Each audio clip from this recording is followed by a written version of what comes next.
Hey tea heads, this is Don from Mayleaf. In this video, what is bud tea? In this video, we're going to be diving into the anatomy of the tea plant to figure out what bud tea is and if it's all it's cracked up to be. This video is going to go under the Tea Masterclasses playlist. If at any point in time you enjoy this video, make sure you hit it with the thumbs up. The more thumbs in the air, the more tea videos are going to come your way. And if you haven't subscribed to our YouTube channel yet, then go click that button.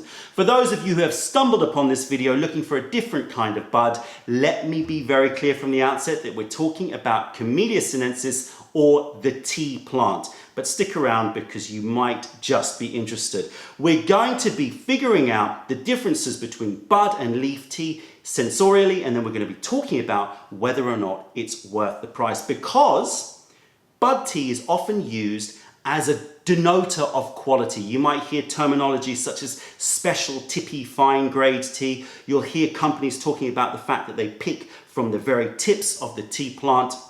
So it's a very, very commonly used marketing tool to denote high quality tea. Whenever we scope a tea or give you the information about tea, P in the scope acronym stands for picking. So we want to let you know which parts of the plant have been picked. And one of the big differences between tea and a lot of other plants such as coffee or wine is that there's much more variation in actually the part of the plant which is picked and processed and end up in your cup. And it's very important that you know those details so you can start to get a feel for not just the quality but also the potential taste of the tea. So what I have in front of me here is Yunnan Black. This is obviously a black tea from Yunnan province, and you can see that it's made up of a mixture of buds, which are those copper gold colored parts of the tea, and young leaves, which are much darker. Let's quickly scope the tea.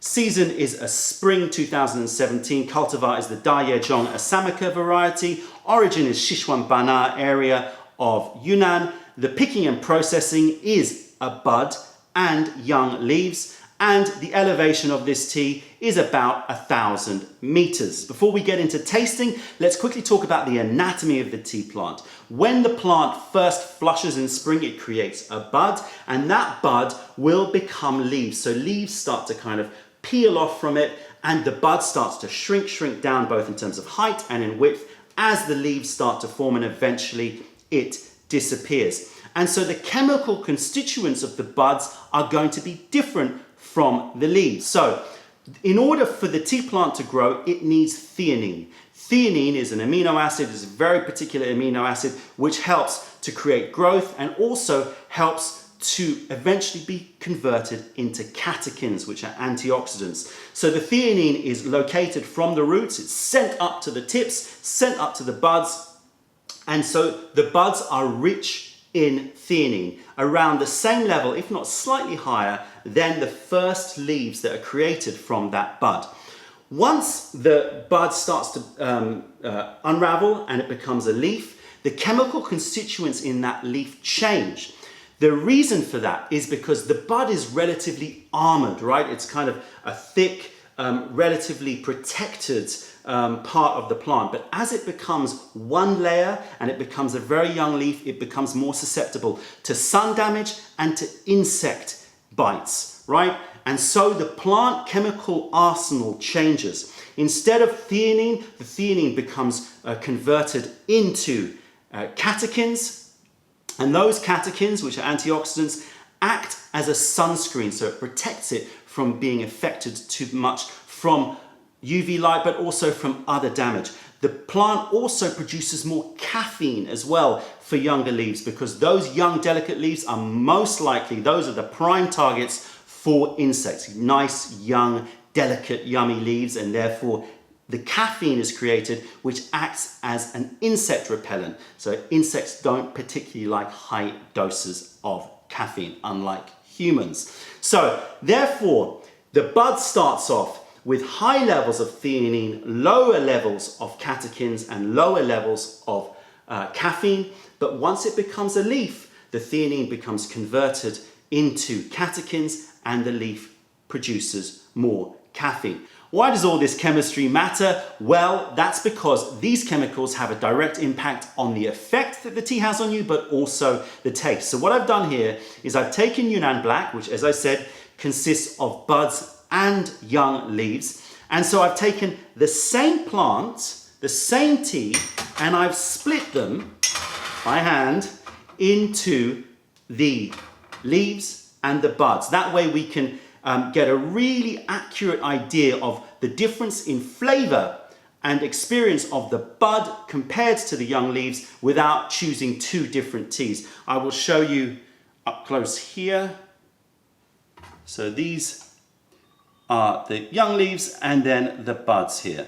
So this is Yunnan Black disassembled, if you like. I've got a couple of Gaiwans here. We're going to quickly heat this up. I've got 90-degree water. And we just want to heat this teaware up. So we're not going to be brewing the original Yunnan Black, the whole Yunnan Black. Instead, we're going to be tasting the difference between the young leaf and the buds. So the young leaf goes into the Keep Tea Gangster Gaiwan, and the buds go into the Stay Loose Gaiwan. All right, let's quickly give it a smell. As you know, smelling the dry leaf, very important that you smell in warm teaware. Okay, what am I getting here? I'm getting fruitier notes here. I'm getting still some chocolate, still some malt, but it's deep, it's spicy. There's a little spice to it. Let's see what the bud gives off. So similar, as you'd expect, same tea. A little bit lighter in aroma. This is definitely stronger in aroma. A little bit more hay notes. A little bit more, maybe a little bit more malt and a little bit more smoke. Let's give these a quick wash. Rinse the leaves quickly.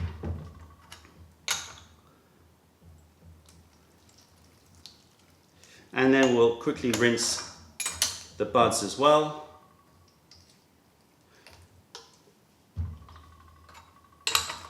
And let's give the wet leaf a smell. Much more revealing when you smell the wet leaf. You're going to get a lot more. Okay, so I'm getting carob notes. I'm getting some hazelnuts. Definitely deep roasted nuts. A little bit of kind of dried figs. Those kinds of flavors. Much, much lighter.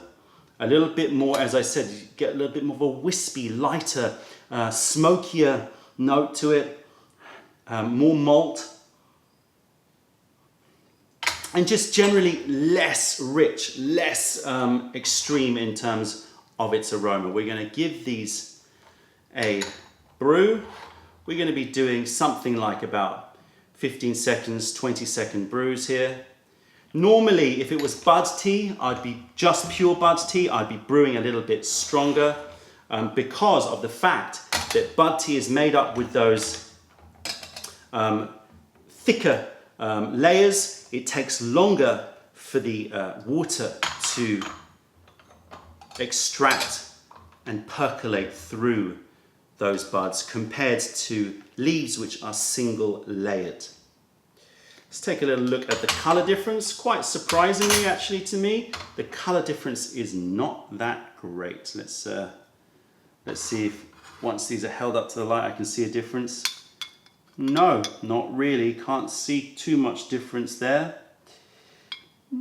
Around the same, something like that. No, there or thereabouts. Okay, but most important, the taste. So here we go.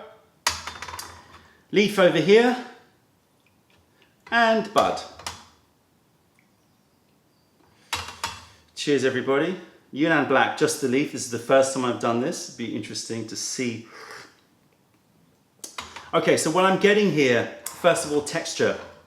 The texture here is quite minerally. It's got a dry, astringent finish. Fresh. I'm getting like freshly shaved pencils. I'm getting more woody notes,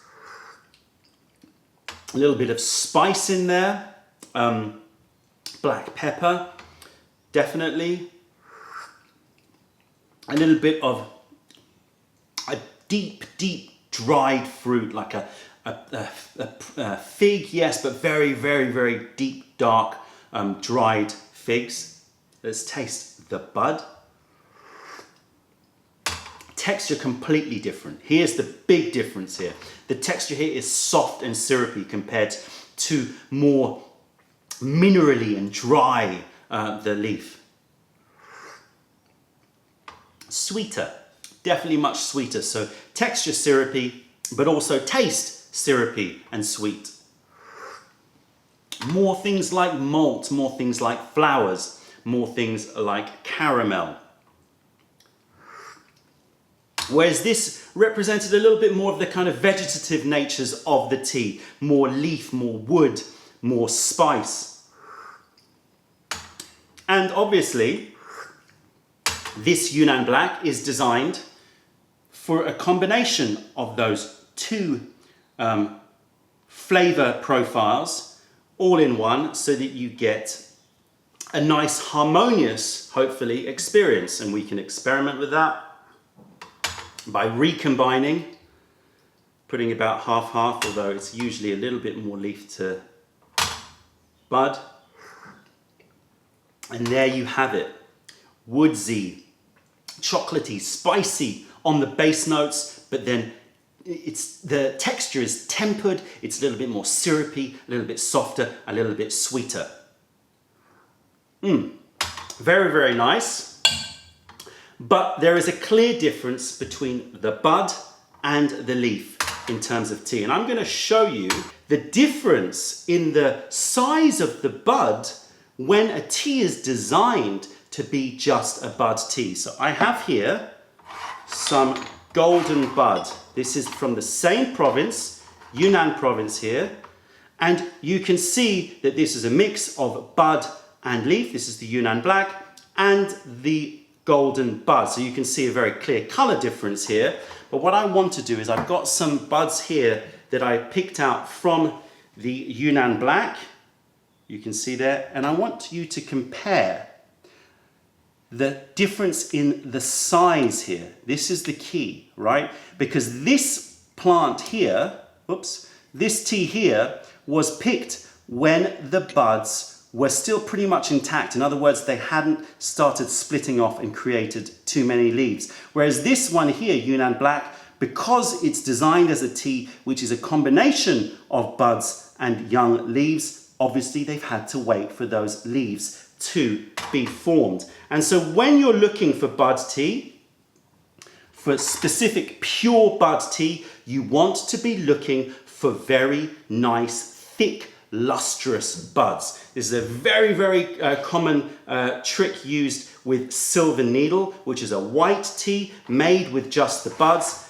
If it's spring-picked silver needle, it'll be nice, thick, armoured buds. But once they've picked the tea, if they're taking the second flush, the second bud that grows afterwards, after it's been picked, so the next flush is a lot thinner, that bud, right?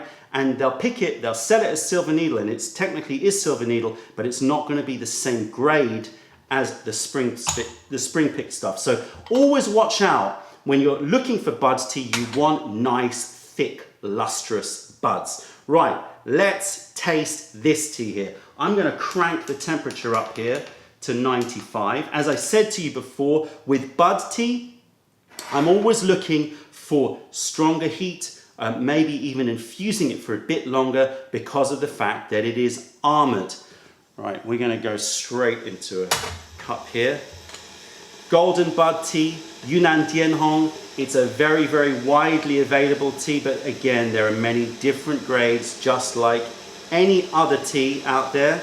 And I have to say, the Yunnan Dianhong Golden Bud was one of the first teas that really captured me when I was tasting tea. Tie Guanyin was the first, Superior Iron Goddess, which is an oolong tea. But this tea here, the first time I tried a proper Yunnan Golden Bud, a Yunnan Dianhong, the smoothness and the silkiness just blew me away. Right, we're gonna heat this teaware up. and have a little sniff of these buds here. I've got 3.5 grams in here. I should say I had 3.5 grams of both the leaf and the bud when we were doing the Yunnan Black tasting. Oh, caramel notes, nougat notes, a little bit of smoke, a little bit of a kind of wispy hay, and it just really fascinating combination of kind of some fruity notes in there, a little bit of kind of, you know, forest fruits, black currants, things like that, but then with malt and caramel in there too. Okay, give it a quick rinse. Let's get our nose into these wet leaves. More spice developing, a little bit of that pepperiness coming through. Dark chocolate, I'm getting a lot of dark chocolate here. Bitter dark chocolate. But there's a fresh note as well. A little fruit, a little bit of kind of pear, fresh pear. But dark chocolate there, a little bit of toffee notes as well. Okay, we're going to brew this up. 95-degree water, which is 205 Fahrenheit. So a little bit hotter. And we're going to give this a taste. Something like about 15 seconds around that when you're doing gong fu brewing. I'm not going to filter this. I want the full texture of it, unfiltered. If I get a little bit of bud in there, so be it. So the buds have this kind of fine downy hair on them, and that contributes to a thickness in texture. So if you put it through the filter, you can do, but it's gonna start to just thin that out slightly. And whenever you have a bud heavy tea, be it a black tea, be it a white tea, or be it a pu'er tea, I always advise trying to do it unfiltered, especially if the leaves are not too broken, to allow you to get a pretty clear liquor here. So you can see the color of the liquor. It's kind of like a rusty brown gold color. Cheers everybody, golden bud. Concentrate on texture here. Again, soft and syrupy. So the theme here is buds, because of the level of that downy hair on the buds, but also because they do not have too much of the astringent chemicals that are created when the bud becomes leaves. You're getting much softer, much more silky, much more syrupy, I would say, texture. That can also be affected by the temperature of water. So if you brewed it cooler, it would accentuate that thickness. But I like to just bring out a little bit more of that hardness, because that's how I enjoy my teas. Again, always to taste. Brewing guidelines are always, just a starting point. Make sure you experiment. That's the whole joy of gong fu brewing. Soft, syrupy taste. A little bit flowery. I'm getting hay, I'm getting a little bit of meadow flowers, those kind of summer flowers, nothing too aromatic, nothing too bright, but there it is definitely there. I'm also getting some toffee. I'm getting a little bit of the woodsy notes there. So it's definitely richer than the bud which was separated from the Yunnan Black. And the reason for that, as I said before, it's made from whole buds as opposed to buds which have started to split off to form leaves. So always look for those thicker whole buds. Really, really nice. The finish is very clean. It's soft. It's got a little bit of astringency that comes from brewing at a hotter temperature and from being richer. So the takeaway points here are, in terms of the sensory experience of buds versus leaves, buds, texture, softer, more syrupy compared to fresher, a little bit more astringent, a little bit more textured tea. Neither one is a winner. You know, both of them are desirable. It depends on your taste and what you're looking for at any one particular time. In terms of flavor, buds tend to be a little bit sweeter, a little bit more flowery, a little bit more malty. We're talking about those kind of sweeter, sugary notes compared with the leaves, which, as we know, have more catechins in them, have more caffeine in. Those chemicals give off a little bit more of a bitter note, but again, desirable, that kind of nice, bitter, adult nature. Sometimes my criticism of bud tea is that they're too weak tasting. They don't have enough bite to them. They don't have enough satisfaction to them. And so when we're selecting bud tea for Mayleaf, that's our main criteria. We want the syrupy, we want the soft, but we don't want it to be too soft. We don't want it to be too kind of, it just disappears in the mouth. You want a little bit of richness, but it's never going to be the same as when you combine it with young leaves. So the flavor is lighter compared to the leaves, which will generally be richer. Make sure you extract it well. Don't under extract bud tea. So as we said at the beginning, bud tea is generally more expensive. Is that because it's a better tea? Absolutely not. The reason why it's more expensive is because, number one, you get much less yield from bud tea compared with leaf tea. So if I have 100 plants and I'm just picking the buds, I'm going to get less tea out of that compared to allowing the buds to become leaves. I'm going to get more volume out of those 100 tea plants. So you get less yield. The second reason is the fact that buds are very light.